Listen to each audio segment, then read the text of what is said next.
The following is a project of our nonprofit newsroom. Support Midcoast Morning and local journalism today at chly.ca/donate. Local news doesn't survive without local support.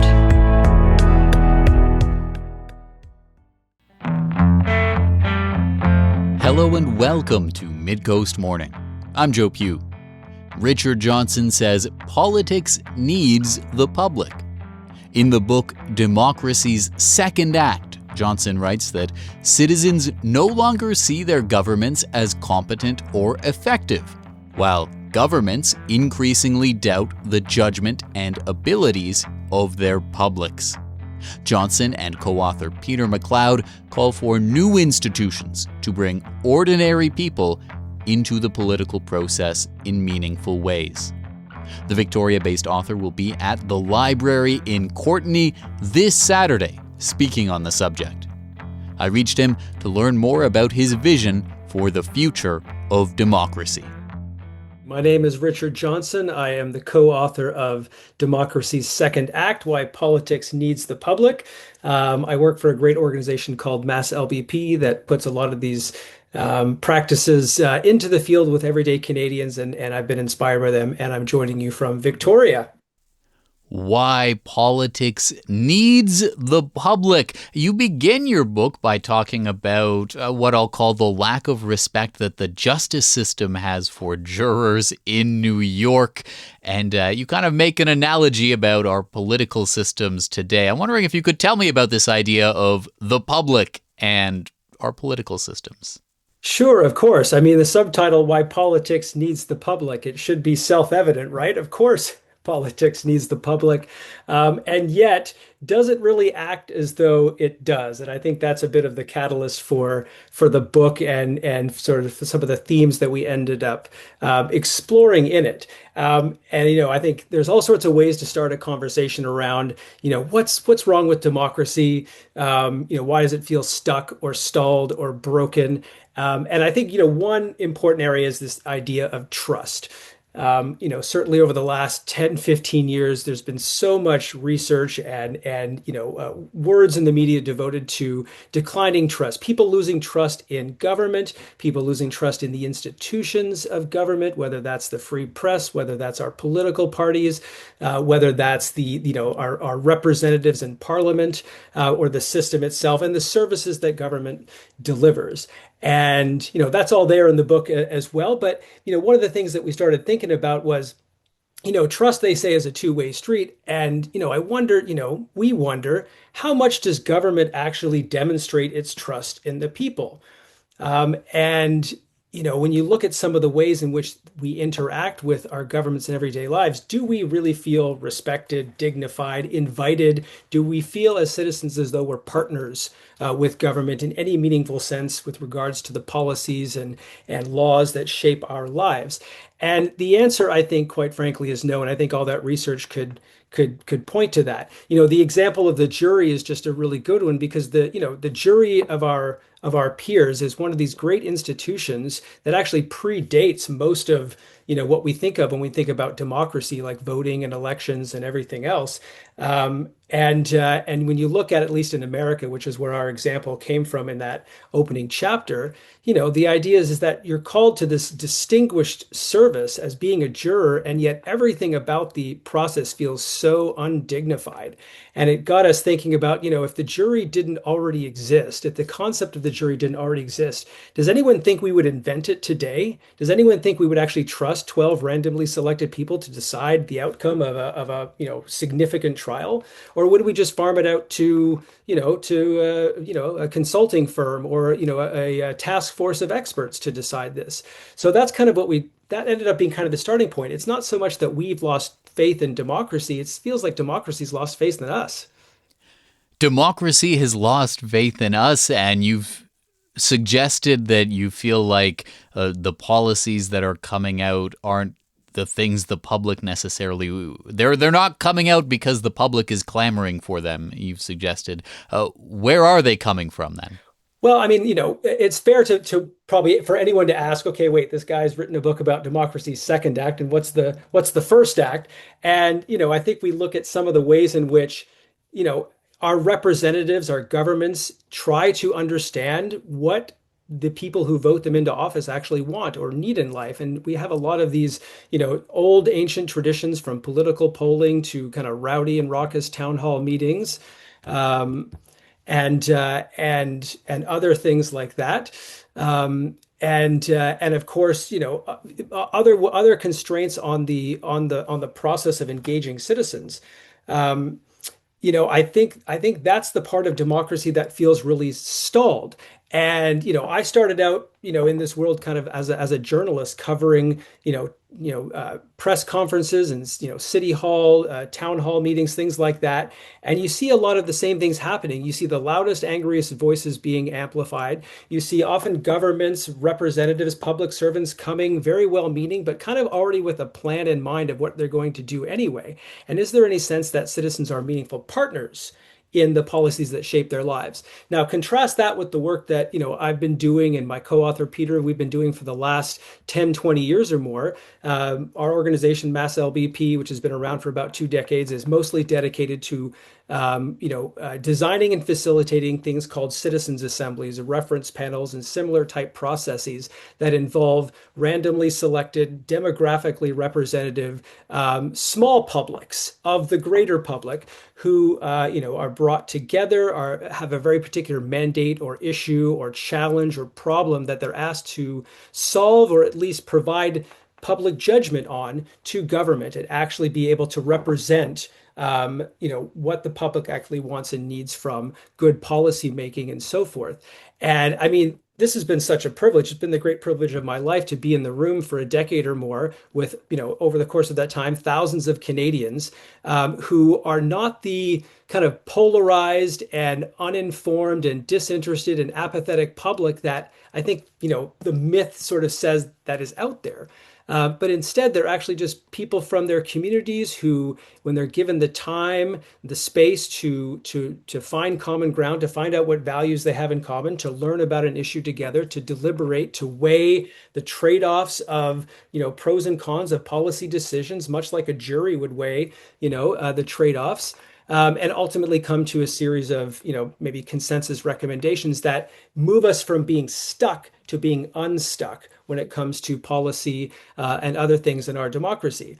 And these thousands of Canadians have been, inspiring to me. And to me, that's the public that I really see every day. And I think the public that is recognizable to a lot of people. But it's not the public that the government is routinely engaging. And I think that's part of where the second act comes in. So in the book, you outline this idea that the government has this notion of the public as kind of ill-informed or untrustworthy, or the notion that if you hold a town hall, you're only going to get the grumpiest people with an axe to grind to really come out. But you advocate for citizens' assemblies where perhaps randomly selected citizens just come together to talk about an issue and come up with solutions to it. And you point to some examples of those from different places, from different periods. A big one is in Ireland, some of the things that country has been able to do, as you have portrayed, really coming from citizens' assemblies. And I'm wondering if you can explain to people what those kind of looked like and what they achieved. Yeah, absolutely. And I think it's first, and we have to acknowledge that citizens' assemblies are, a made in British Columbia innovation, and it started, a little over 20 years ago with the British Columbia Citizens Assembly on electoral reform, which was very much an experiment. But if folks who are at least my age or older might recall that ultimately produced a recommendation for a different electoral system here in BC, something called single transferable vote.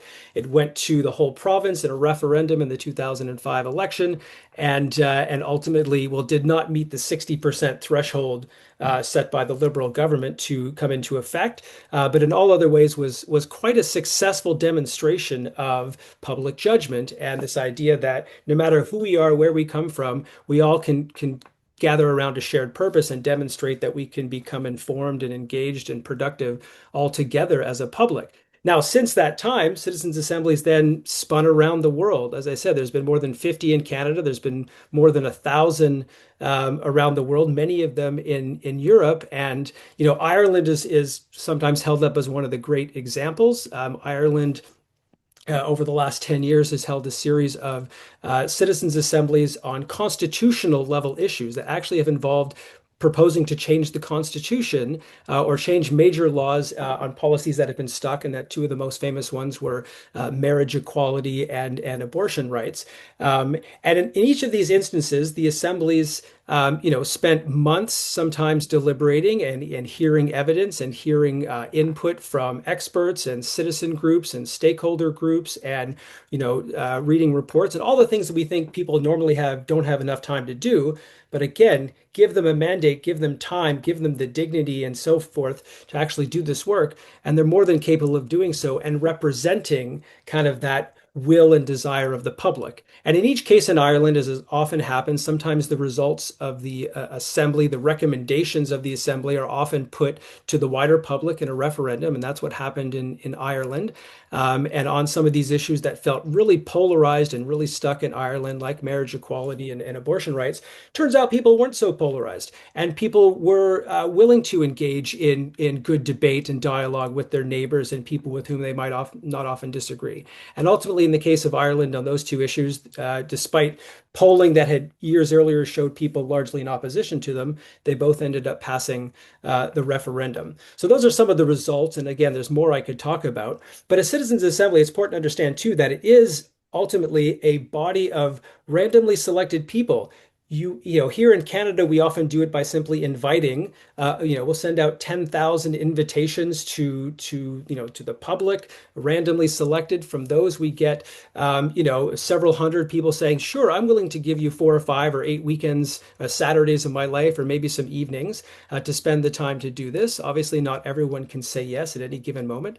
And then you come into a room together, and you do that over and over again, and you are presented with evidence. You get a chance to engage in dialogue with your fellow community members.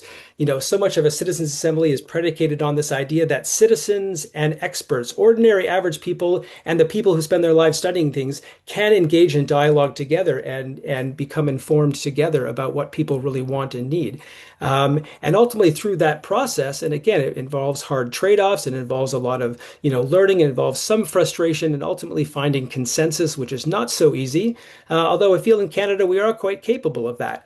And ultimately, again, they see what can we agree on and what represents the public good, the public interest in whatever we're trying to do.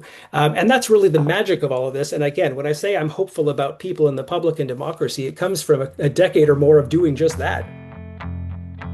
Midcoast Morning is part of our nonprofit newsroom project, supported by listeners like you. Keep this program on the air by funding it today with a monthly sustaining donation at chly.ca/donate. We've got tote bags and shirts if you need an incentive.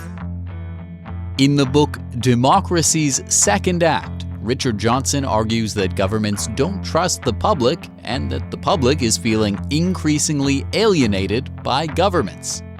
Johnson calls for more citizen involvement in the political process.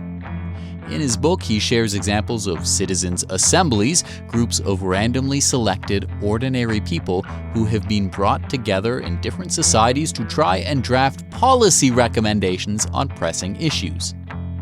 The Victoria-based author will be in the Comox Valley on Saturday, holding an author talk at the Courtenay branch of the Vancouver Island Regional Library. I spoke with him about the issues he sees with governments today and how he feels the future of democracy could look different. So is a fair summary of what you're calling for basically more opportunities for members of the public to feel like they are being genuinely engaged on important issues, and your suggestion is this model of a citizens' assembly to bring randomly selected members of the public together to talk about important or pressing or controversial issues is actually a good way to do that, and is maybe a better way to do that than any of our current political systems have set up right now. Absolutely. Although it's important to realize that, citizens' assemblies themselves are not the end all be all of how we fix how democracy is broken or stuck right now. But I think we think they're one significant element of all of that. And, a lot of Canadian cities, some provinces, there have been a few national ones that have engaged citizens' assemblies on specific topics from, harm reduction and transit planning to, a municipal amalgamation. Some things that don't seem especially sexy and yet still are things that feel stuck or feel like politicians or maybe government, as it normally works, just can't figure out what to do or how to move ahead. And at the same time, compel people who work in government from our elected representatives or well-meaning, public servants, of course, to think about something beyond just, taking another poll and seeing what the numbers say, or holding again a town hall meeting or engaging people in that way. And we all know sometimes budgets only allow for certain much, and sometimes it's hard to think out of the box. But certainly advocating for different ways of really getting at what is public judgment, what are people really capable of. And we could have written a book that's all about citizens' assemblies, certainly have enough case studies to draw upon. But I think it was the idea of, what becomes of us when we participate in something like this? First of all, when we're invited to do it, when we're given a specific task, when we're given the opportunity to learn something. I think so many of us are yearning for more of what we call civic literacy, right? And when civic literacy is beyond just knowing where a polling station is or how a bill becomes law, it's also about how the everyday practice of democracy affects our lives and kind of builds stronger communities. And it's that practice itself, what the great American scholar John Dewey called democratic fitness, right? Fitness is like, again, the everyday practice of something. It's not just showing up at a polling station every 3 or 4 years, but it's actually practicing the elements of democracy in our everyday lives. And that involves learning, it involves conversation and dialogue, it involves weighing trade-offs that take us beyond our own self-interest and make us think of the public interest a lot more. And those are the really important things. So in addition to citizens' assemblies, kind of to make this book really kind of sizzle a little bit, we went looking for other ways out there in which you can find examples of these publics that are informed, engaged, and productive together, as what a citizens assembly does, but in many other kind of places and spaces. Not only to provide sort of particular stories to inspire us as citizens, to inspire our leaders, but also to kind of show that there is kind of a quiet revolution already taking place that is, not because it sets out to make democracy better, but it's setting out to make people more engaged and demonstrate that, the public can be a true partner with government. When you talk about democracy being broken, I'm wondering if we can dive into some more specifics of that piece and different angles. One thing you address in the book is this concept of polling, and I'm wondering if you can tell me sort of your summation of that and why you feel it's perhaps a problematic element of our system right now. Well, I mean, certainly yes, and it was certainly fun writing the history of political polling from George Gallup up to the present, and how the whole world of social media platforms is kind of almost an heir to that, right? This idea that based on what we like, based on what holds our attention, that is somehow instructive of what we want or what we know, which is not really true. I mean, George Gallup believed that political polling would be a revolutionary tool for democracy because it could kind of, aggregate almost what the public wanted on any given question and show policymakers that 60%, 70%, 51% approve of this or disapprove of that. And the problem with that, of course, is like the problem with opinions. Opinions are ephemeral. They don't demonstrate really what we know or what we're capable of knowing. They obviously rest on, on an emotional feeling. They also show policymakers like more of like what side we're on than what we actually know or think about a subject or how we feel on a particular day. And so polling has always had this problem of painting a very, very narrow and ephemeral picture of what anybody wants, what a public wants about a given issue on a given day. And it's entertaining. Obviously, it helps sell newspapers or, online subscriptions in these days. And obviously, it has its place to kind of be a starting point sometimes for further dialogue. But much like democracy was never meant to be, stuck in neutral and not to continually expand itself. The same thing can be said of this kind of public engagement that comes from polling. And again, it shows us that there's a lot more that we're capable of because polls don't ask us to say, oh, you're in favor of this, so now what should we do? Or what's next? What's the actual judgment that comes from that? And it just makes people think that, again, governments tend to treat people as, the public as maybe a data set, an aggregate of opinions rather than something actually truly valuable, something that's truly a resource for good government. And that's what's missing from, polling then and polling now. And, social media is a whole other story, I'm sure. And I'm wondering as well if you can tell me about the role of consultants in government today at various levels. Right. Well, certainly you know, when looking for some of the villains, I guess, in today's democratic landscape, and not to single out, villainous people so much as villainous systems or villainous mindsets. And, one of the examples we put in the book, which was really instructive not too long ago, of course, was during the COVID-19 pandemic, when of course we had this overwhelming emergency affecting the whole world, the whole country, and really unprecedented.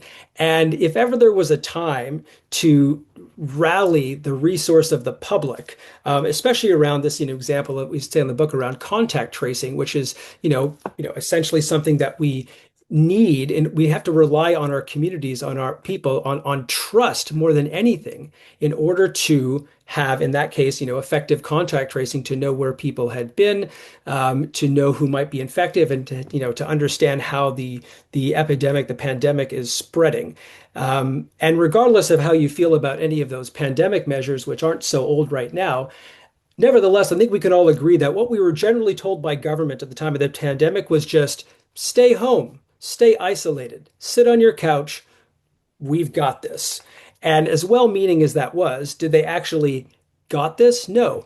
And I mean, one of the examples we give is how in the United States, in Great Britain especially, governments, when it came to like designing contact tracing systems, didn't call on the public. They called PricewaterhouseCoopers, they called Deloitte, they called McKinsey, they called these giant management consulting firms.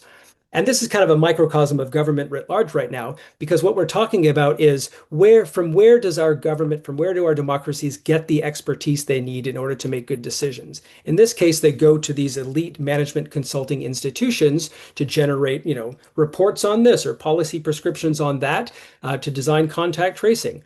And these may be important technical elements of understanding how policy gets made, but at the same time, they exclude the public from that, or they certainly sidestep the public.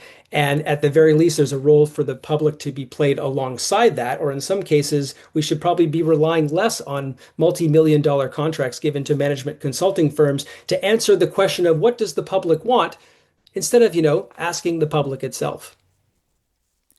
How much of that and the other issues you've identified do you see occurring at, say, a local municipal level versus provincial and federal? Do some of these issues you've outlined, do you feel like they apply at the level of a city like Nanaimo or Courtenay? I think so. And, this is where it's really important to acknowledge the work of elected councilors, elected representatives, public servants who work in city halls and things like this, because, their job in some ways is a true impossible task. It is impossible to do that job and try to get a measure of what the public, what the electorate wants you to do and what's the best way forward. And this is especially true at municipal levels, where budgets are often strapped, where you're so reliant on provincial funding, federal funding, or models of funding that are beyond your control. And what is beyond your control is 0.2% property tax increase or decrease. There's not a whole lot you can do to think outside the box And, as the famous saying goes, in the Canadian system, right, the federal government has all the money, the provincial government has all the power, and the municipal governments have all the problems. And how do you kind of get beyond that? And that's why I think, and a lot of the problems that we care about as citizens, as a public, are local to our lives. They're things we engage with every day. And yes, of course, provincially and federally, we're engaged as well. But I think some of these solutions that we can point to around activating more publics and getting people more involved are actually most badly needed at the municipal level. And in some ways, it is municipal politics and government that is kind of most hard pressed to actually do anything differently and really needs help from other layers of government as well. I think people want to get involved in national conversations. In Canada, we have a great history of national conversations, maybe not so much lately as we used to in the 80s and 90s. Provincially, obviously, there's a lot of things we can do, but I think municipally and locally, that's where we need to put, I think, the practices and models of democracy's second act most urgently into play. And again, this theme of the public being a partner with government, I think that's badly needed, more than ever at the municipal level. When you do have the public come together with something like the Citizens Assembly in BC, and you give them this question of evaluating the way we elect our governments, and they come up with this idea that we've got this system that we really support, and then the current elected government says, okay, we'll put it to a referendum. If 60% of people support it, then we'll do it. And then 58% of people support it. And then now we're 20 years later and it's just kind of completely shelved. How do you make sure that if you try and implement some kind of citizens assembly and there's something that they're pushing for, that the kind of current political or bureaucratic class doesn't kind of stymie that somehow? Right. Again, it all comes back to this trust, right? I mean, didn't the British Columbia government in 2005 essentially demonstrate its distrust of the public by setting the referendum bar at 60% instead of 50%? I think that's one example of that. And look, I mean, yeah, it's true. We need bravery, we need courage from political leaders, not only to convene the public in more engaging and impactful ways, but even then to trust the results that come out of it. And that's hard. It's funny you say, it was kind of shelved after 2005, and yet a recent parliamentary subcommittee here in BC once again recommended another citizens assembly on electoral reform, to again address some of these persistent issues around how do we have true, meaningful electoral representation? How do we ensure that the vote that you cast is and the representation that you desire in in the legislative assembly is actually true and representative? And how do we encourage more political parties to have that proper balance and be represented in the legislature? It still remains an issue, and I think on that particular issue of electoral reform, it's going to continue until something changes. But your broader questions around how do we get actually governments to trust the people, and the age-old question, right? We have to demand it in some way. Hopefully not with pitchforks, but in some points of history, it's come to that. When governments consistently show that they just don't trust the judgment of the people have to get louder and more insistent as well. And I think we have to hold our leaders to account in those ways. It might be the only way forward. But I think there's other ways to do it as well. And certainly in our work, we try to reach out and engage with public officials, elected officials, to come and observe and see citizens' assemblies in action and some of these other processes. Certainly everyone who's ever participated in one or observed one has come away thinking, oh, wow, 36 or 48 randomly selected citizens walked into a room together, and instead of putting their fists up and fighting for their own interests, they actually listened to each other. They engaged thoughtfully with experts coming to deliver presentations to them about this or that. They considered trade-offs. They considered the ups and downs of different potential outcomes. And they had to kind of find middle ground, find a consensus in order to make that. And that's really surprising sometimes, especially if you come from parliamentary politics, where it is all about battling. It is all about, the latest, one-liner, or, the viral moment, or where it is just about pummeling your opponent into dust, not for the content of their, policy prescription, but just because of the party that they're in or where they're come from or anything else. So again, it's it's politics, it's democratic politics that is broken, and it's hard to get that to turn around in one go, and we just have to continue to demand it. Well, what do you see as the realistic pathway to getting from democracy's first act, if you will, where we are now, to democracy's second act? Like, how do you see the public having a route to being able to take part in some of these processes that you would recommend? Yeah, I mean, that's a good question. And of course, we're not going to fully eliminate the institutions of the First Act, nor should we. I mean, electoral democracy, representative government, a free press, an independent judiciary, and many other things we've loved about democracy, and of course have struggled over hundreds of years to achieve. Right, universal suffrage is not that recent not that far off in memory, of course, and even to this day, there are plenty of places around the world where so-called democratic governments are trying to scale back voting rights and scale back who gets to, take a seat at the table. But at the same time, we have to start implementing some of these other, innovations and opportunities at the same time in order to build back that trust. I go back to that story of the Irish citizens' assemblies, right? Those didn't appear in a vacuum. You remember what happened in Ireland back in 2009, 2010? The country went bankrupt essentially, right? There was a huge financial collapse. And every political party, every politician who sat in office, whether you were in the government, in opposition, you were essentially blamed for the problem. And how could you blame people for blaming their government at creating the conditions that caused Ireland to completely collapse? The IMF and the European Central Bank essentially governed economic policy in Ireland for 3 years. It was that level of catastrophe that happened in Ireland. And out of that, a small group of academics, journalists, innovators brought up this idea of a citizens' assembly, constitutional conventions to address some of the issues that were really stuck in Ireland as a way of obviously moving some of these issues forward. And every political party, every politician in Ireland embraced it because they were the villains of their own democracy. So of course they wanted to build back trust with the public. Out of this catastrophe came this amazing experiment, which then of course ended up, changing lives, changing the constitution. And now, as the saying goes in Ireland, every time there's an issue that gets brought up in a city, a county, in the country, there's about 100 letters to the editor saying, oh, we need a citizens assembly on this. We need a citizens assembly on that. So that's how it happened in Ireland. And I mention that because, how much of a catastrophe do we want to invite on ourselves before we realize we actually have to do things differently? We have to do some things different. We have to engage in sort of public consultation, public judgment more than we have now, because we continue to sideline citizens and neglect them.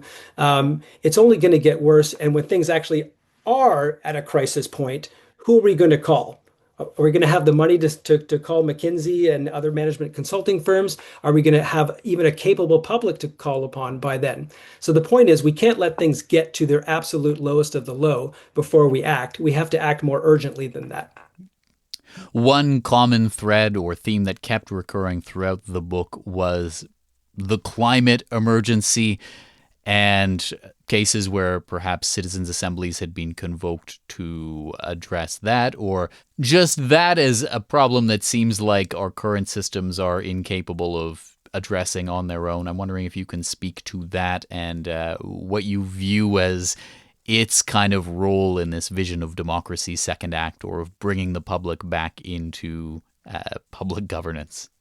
Yeah, that's a great example of where we can, where politics as it exists struggles to actually do a lot of meaningful things. And I know there's been a lot of good climate policies suggested, implemented, then also scaled back, over the last decade or more. And I think there's a reason that a lot of citizens' assemblies, especially in Europe at the national level, there's even been an international climate assembly, have taken this kind of consequential issue of climate resilience, climate change resilience, the climate catastrophe, and what to do about it, as part of their mandate. When you think about, governments, when they're elected, they have a very short window that they're usually trying to address. The next term in office, the next election cycle, and issues like climate change especially, exist far outside of that window. We're talking about looking into the future, 10, 20, 50 years, 100 years and more. So I think that's where something like a citizens' assembly can be really meaningful, because the public gets to convene and think about not just what steps do we need to take now to make our city, our province, our country, our world more resilient to climate change. What do we need to do more of? What do we need to do less of? What are some of the painful concessions we're going to have to make, and so on? These are things that it's hard for a single term or a government that thinks in terms of just a term can really handle, but that a group of citizens thinking about their lives and the lives of their children and grandchildren and beyond are kind of well equipped to consider and to take the time to consider. And I think that's why the climate file, especially, as hard as it's been, there's certainly a cautionary tale of what happened in France with their climate assembly. But nevertheless, I think, climate and some of these longer term, large scale issues that really involve a lot of deliberation, to pick the best word for it, from among the public. And certainly we can't get anywhere just conducting opinion polls on should we build more windmills or not. That's not going to tell us anything. We need far more reasoned judgment than that for some of these issues. And I think with climate especially, that's where, that's what we're going to need. I think it's similar too to other issues like the Citizens Assembly we had most recently here in Victoria, in the Capital Region, which was about amalgamation. Two municipalities, Victoria and Saanich, having talked about amalgamation for about 70 years, finally decided to convene an assembly on it. And again, amalgamation of two municipalities is not only about how do you do it technically and what does it mean to merge, if you decide on that, two cities into one, but also what kind of future do we want to have together? How do we need to plan for that future? And I think those were some of the topics the conversations that ultimately came up in that assembly. We're not just thinking of the next 4 years, we're thinking 10, 20, 50, 100 years down the road. And I think that's what assemblies can do. You're going to be bringing the public into this, in a sense, at the Courtenay Library this Saturday with an event that's April 11th, if you're hearing this as a podcast. What are you hoping to share there? How are you hoping the public engages with that? Oh, well, I'm certainly excited about the event. It's going to be a pleasure to go up to Courtenay and Comox in that region. And I'm especially excited that the almost randomly assigned copy editor of my book happens to live up there and will be the moderator for this event, an incredibly brilliant man named Perrin Lindelof. So I'm looking forward to that. And I do hope people will come out to the library Saturday at 1 o'clock and hear a little bit more about what you and I have just been talking about and have a chance to ask some questions about it. But, I really just hope that people are engaged to have conversations about this. And if you come away thinking a little bit differently about your member of parliament or your member of the legislative assembly or your counselor about how democracy works and doesn't work, if you come away thinking, what are my daily interactions with government really like? Do I feel like I'm valued as a citizen, or do I feel I'm kind of like treated almost like as a risk or as a client or a customer? And I hope folks will have the opportunity to think a little bit differently about how politics and democracy works for them now, and a better sense of what is possible in little ways and big ways. And I think if that's enough, that makes for a great conversation. And I hope to see a lot of good folks there on Saturday. Richard Johnson, thank you very much for taking the time to speak with me. Thank you so much, Joe. It's been a pleasure. Richard Johnson is co-author of Democracy's Second Act, Why Politics Needs the Public. He'll be speaking about his work at a free event at the Courtenay branch of the Vancouver Island Regional Library on Saturday, April 11th at 1 p.m. That's our show for the day. Thank you for joining me. I'm Joe Pugh, host and producer of Midcoast Morning. Jesse Woodward is our executive producer, and Arby Frew is our technical advisor. You can sign up for CHLY's newsletter at chly.ca/subscribe. If you have a story you'd like us to cover, you can email us at news@chly.ca. Our theme song is First One by local Nanaimo band Waste Management. That's all for now. We'll talk to you on another Midcoast Morning. This program gives thanks to the Snuneymuxw First Nation as we broadcast and podcast from their traditional territory. Thanks for listening.